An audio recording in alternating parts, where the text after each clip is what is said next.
Big news at the Tesla Giga semi factory. iWest is heading west some more, young man, because there's gold in them there hills, and we're going to talk all about it. What's changed over the past week? Would you believe? Big things, because that's probably what the thumbnail said, but it is exciting. There is a lot of development and some explanations behind the development. If we're going to talk Giga Semi, we got to talk to our neighbor to the north, still thus far not diminished by 25%. If that comes to pass, we will You're have a gonna video shrink the frame. where I will shrink your frame, or maybe over the course of the video it'll just progressively get smaller until, and just to make sure you understand your place. Oh my Uh, gosh. but what people don't realize is I would be the one paying the tariff. It's has no one seen Ferris Bueller's Day Off? It's explained in about 20 seconds. It's magical. All right. I did want to say a big thanks to my newest patrons. I've got a whole bunch of them. People supporting on Patreon, on X, on YouTube, in the various ways. So wonderful. I appreciate it so much. It is really hard to do this, and because I don't just say the popular thing all the time, I don't make the kind of money the other channels do, because I'm here for the facts. Facts lead me where the facts lead me. And if you don't have the ability to support financially, that's all right. You can always subscribe, which I've generated with Grok. And of course, it also gives you stuff like that, because I want to subscribe. Trial strength. So it's still got some room to grow, is Got what I some bugs guess in there I'm getting still. at. I don't know what it's doing, but that's all right. So let's talk about the factory. We've got this here. The first thing to note, Zane out there flying every day. Give him a thumbs up if you go over there. Please do. He's at 7,000 subscribers. We got to pump those up. Let's get him to 10,000 as quick as we can, because he's doing the hard work and we are grateful. He pointed out that they have backfilled along the loading docks.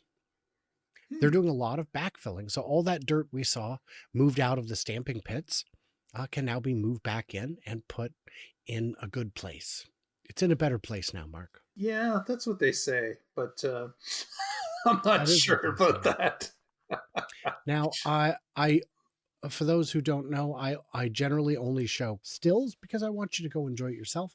But on this part, I had to play a clip because segmented stuff paths on the roof are not spelling semi or iWest, as some jokingly like to refer to the semi. I feel personally attacked. That was us, Brian. That was That us. was us. That was us. He also did start the video by saying, I am a full advocate for the semi. Not a semi advocate. But yeah, so that was a lot of fun. I just had to put that in. One thing he brought up in this video is speculation that inbound power may be coming from more than one direction, perhaps more than one source. Can you think of some reasons why that would be beneficial? Well, they do. It's interesting that they could use other uh, some other forms of energy that may be supplemental at times and not available all the time. Like maybe wind power would be a pull in that only generates obviously when the wind blows, and of course maybe they would even bring some of the solar power from the local plant that's beside them, which of course is the original gigafactory. Those were my two exact thoughts. My first thought was, well, if you've got two different utilities and one charges less than the other, you would buy from them. But that's not how the grid works. The grid allows you to take it, just put it into the grid and take it out of the grid. The beginning and end points don't need to be a direct route. So that part wouldn't make sense. But yes, if for some reason they're producing a surplus of power on the roof next door, they could move it over more easily, but they own a whole lot of the surrounding land. There will not be factories built up behind them unless it is their own factories. They could put more solar and wind there. This could be in anticipation of that. If between your two factories you are pulling a whole lot of juice, it can make sense.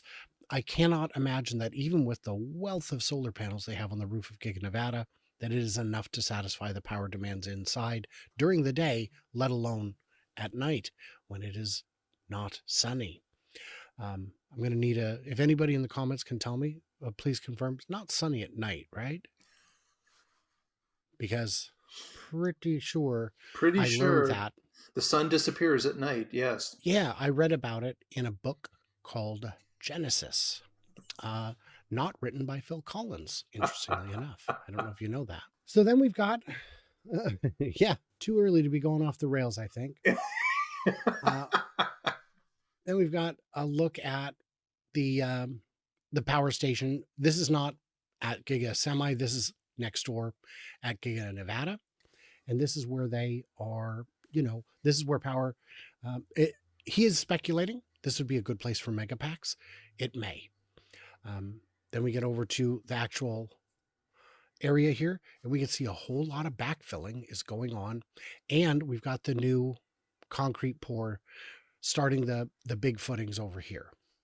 So that's Yes. And those are large footings. Absolutely. these are really, really good size. These are like, you could, if you parked a truck next to it, it would probably be as big as these squares. And this crane is a very big crane. This is not the best perspective. But yeah, look at the outhouses. You could fit 4 outhouses comfortably inside of one of these squares, but make them open into each other because it'd be hilarious.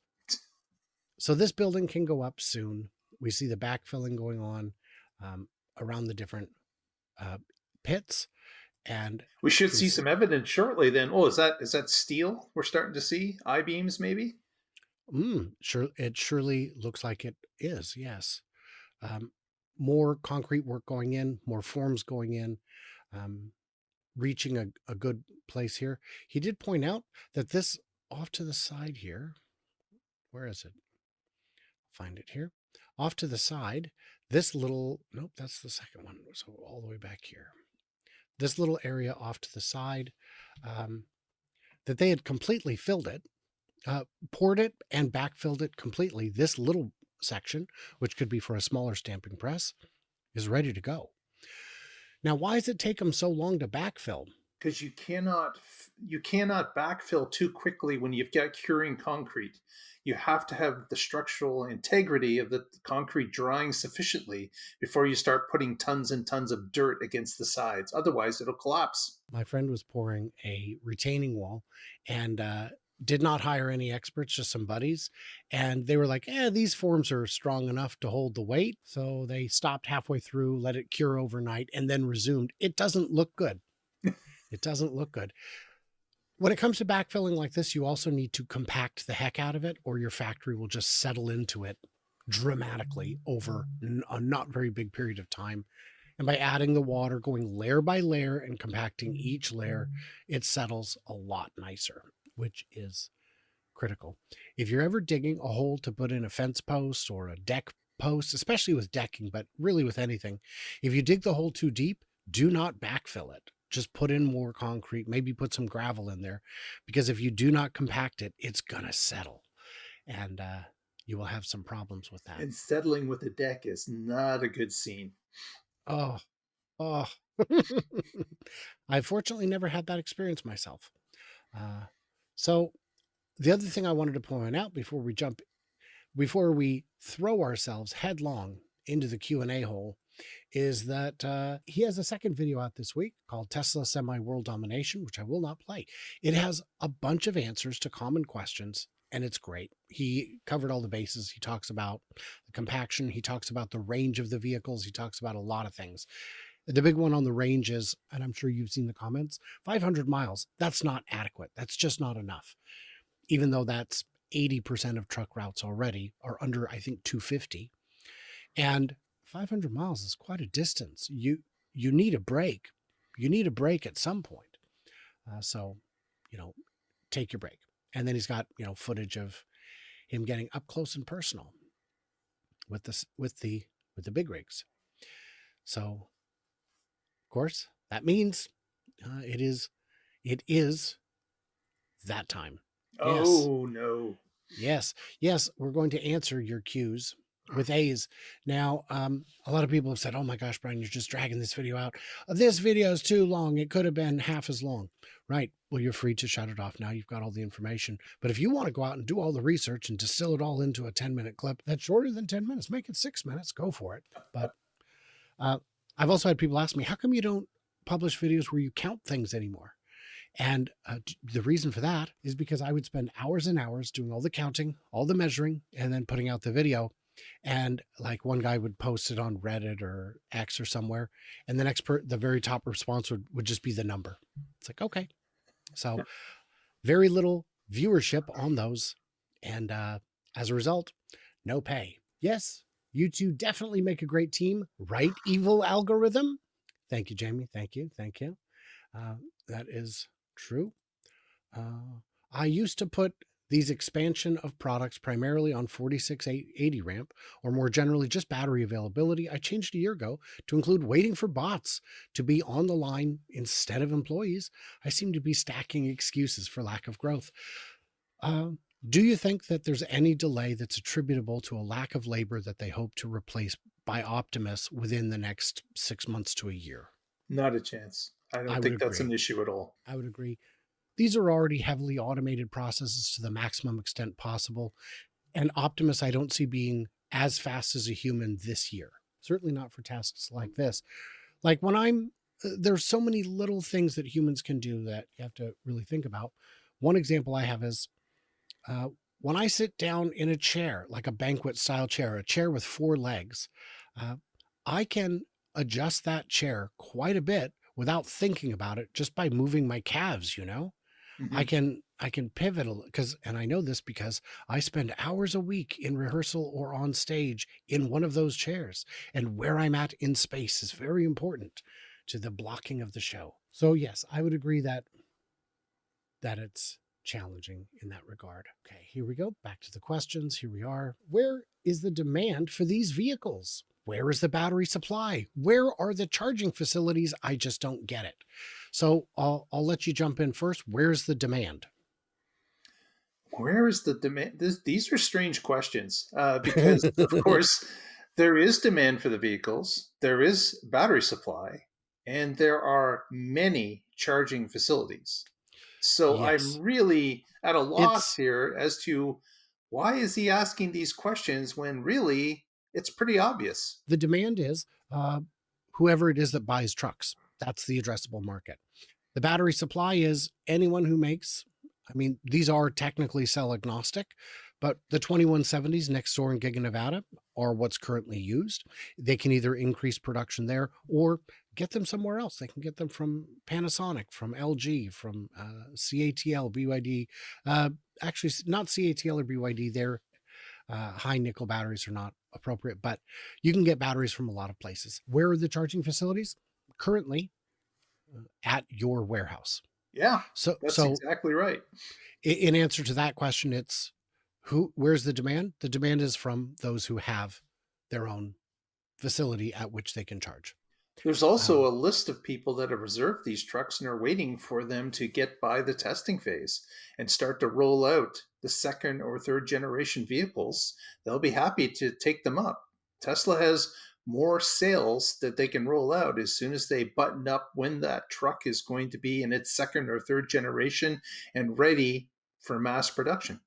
I would agree that for the next year or two, demand is not even something they would think about. Demand is vastly stronger than supply. iOS or semi upside down? They're just catching on now, Brian. That's amazing. So for some folks, it's the first video they've ever seen. I've heard Toyota's replacing buzz forks with the bus freaks. I don't get it. I don't get it. It sounds funny, but I don't get it. Why did the AI semi cross the road to debate the merits of existentialism with a squirrel? Wow. That is Um, a left field comment right there.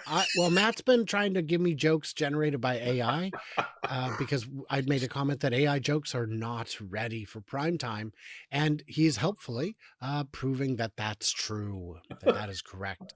Way to go, Matt. Matt's a lot of fun. He's a regular. He's always commenting. It's much appreciated. Is Tesla building trailers or just the semi? We've addressed this. Just the semi. Just the tractor trailer part of it. Yes. Uh-huh. And then, of course, we have another comment, equally valid. Wes, I hope you are joking. No, we're not joking. Not at all. Backwards and upside down. So, yes. Uh, electric wheelchair?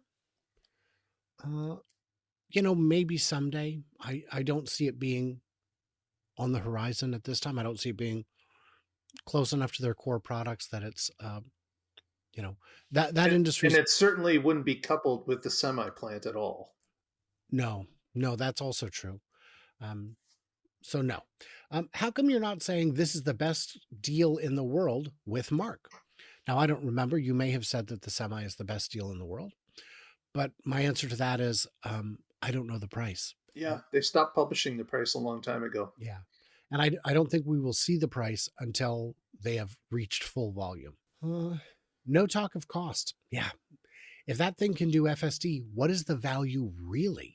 $500,000? Whatever the market can bear. If it can run, it could take the place of 2 or 3 drivers, right? Because it can Yeah, run because you could run it 20, nonstop. 22 hours a day. Yeah, Um, without charging. The charging would be the only thing that would stop it. the only thing that stops it.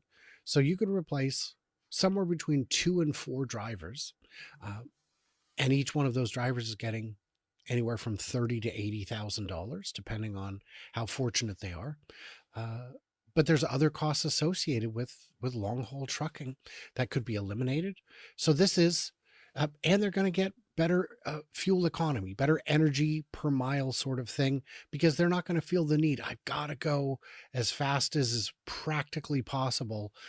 You don't have to go that fast. You're going to, and with smart charging solutions, the charger might say, look, we do have to stop in 6 hours to charge. Let's slow it down because the charger is going to be full in 6 hours, but have a spot available in 6.5.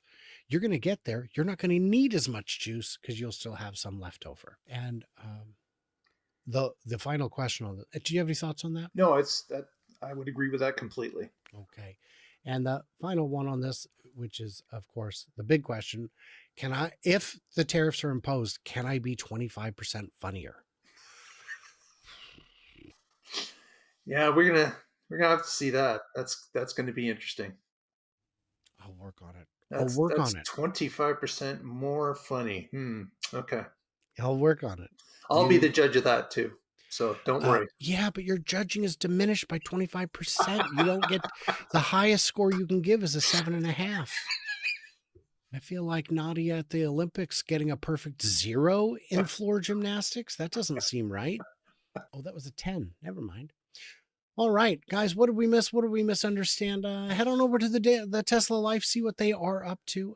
Patrick, Casey, and even Mark do. Even I me. guess even Mark, they go there. You're not there that week. What the hell? Yeah, they do great work. They do great coverage. And now that I'm no longer in rehearsals on Wednesday, I have fewer excuses to miss the show. So maybe I'll have to pop in the chat once in a while myself. And everybody else, like, subscribe, do what you do, and stay tuned, stay juicy. I cannot wait to hear from you very dry robots in the desert.